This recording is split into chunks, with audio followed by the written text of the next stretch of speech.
Friends, मैं मुकेश पांडे। आज मैं आपको ये ट्रांसलेशन कराने चल रहा हूँ। ट्रांसलेशन का एक सीरीज है जिसमें हमने कहा है कि 400-500 पैसेज तक मैं आपको कराऊंगा और मैं सरल से टफ की ओर चलूँगा। लेकिन पहले सीरीज में मैं आपको सरल ट्रांसलेशन से शुरू कर रहा हूँ ताकि सारे बच्चों को समझ में आए। तो आप इसे रेगुलर पढ़ें और फिर ट्रांसलेशन पर कमांड अवश्य होगा। मैं अपनी माँ को बहुत प्यार करता हूँ, तो इसका ट्रांसलेशन आई मतलब मैं, प्यार करना इंग्लिश लव, माई मदर अपनी माँ को, वेरी मच बहुत अधिक।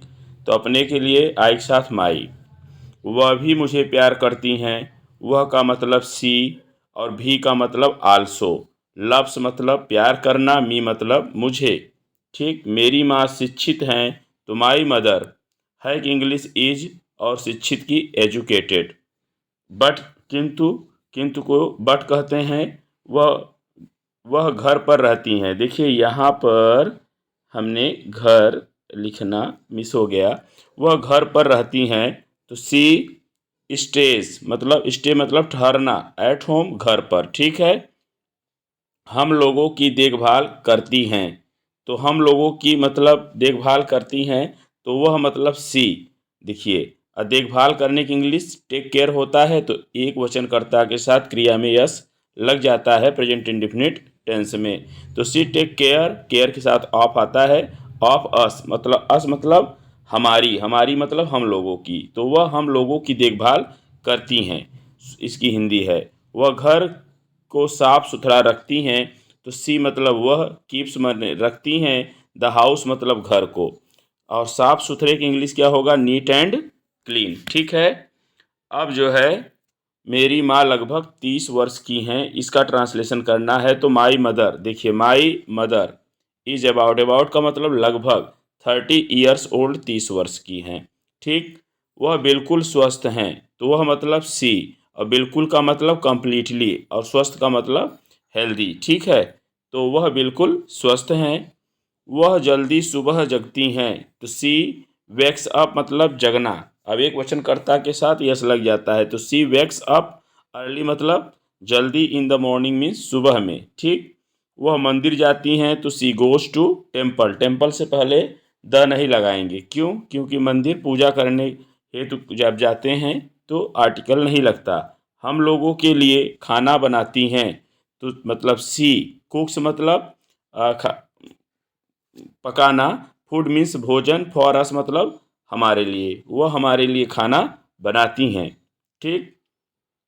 अब है कि शाम में, देखिए शाम में, शाम को मुझे हिंदी और अंग्रेजी अंग्रेजी पढ़ाती भी हैं, तो इन द इवनिंग मतलब शाम में।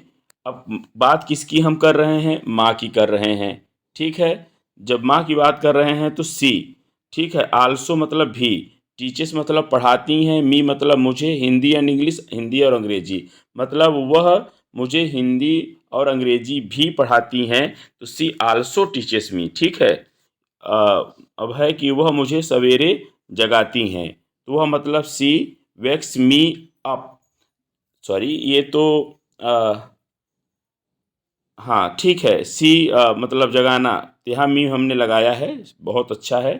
कि वह मुझे सुबह सवेरे जगाती हैं, तो सी वेक्स, वेक्स मतलब जगाना, मी मतलब मुझे, अप इन द मॉर्निंग। तो ये जो है वेक अप होता है, अब इसमें मी लगा दिए, ऑब्जेक्ट है, तो वह मुझे जगाती हैं ना, इन द मॉर्निंग। अब देखिए, अगर वो स्वयं जग रही हो तो she wakes up in the morning, लेकिन जब यहाँ ऑब्जेक्ट लगा दिए तो यहाँ वेक का मतलब जगाना हो जाएगा। ठीक है। वह स्कूल के लिए मुझे तैयार करती हैं, तो सी गेट्स मी मतलब मुझे, रेडी मीन्स तैयार करना, फॉर स्कूल स्कूल के लिए, तो सी गेट्स मी रेडी। वह मुझे, गेट रेडी में तो तैयार करना होता है, तो she gets me ready for school, और मुझे स्कूल के लिए तैयार करती हैं। ठीक। अब है, क्या है कि मेरी माँ को सिनेमा का शौक है, तो देखिए है में यहाँ फुल स्टॉप करें पहले, तो my mother is fond of cinema. ठीक है। दोपहर में वह तरह तरह की पुस्तकें और पत्रिकाएं, तो यहाँ पत्रिकाएं गलत लिख गया है, आप इसको समझ लीजिए, पत्रिकाएं पढ़ती हैं, ठीक है। तो इन द आफ्टरनून मतलब दोपहर में, सी रीड्स मतलब वो पढ़ती हैं, डिफरेंट काइंड्स ऑफ बुक्स मतलब तरह तरह की किताबें, एंड मैगजीन्स मीन्स पत्रिकाएं। तो इसी के साथ मैं इस वीडियो को ओवर कर रहा हूँ। आप इस ट्रांसलेशन को देखें और इसका अभ्यास करें, ठीक।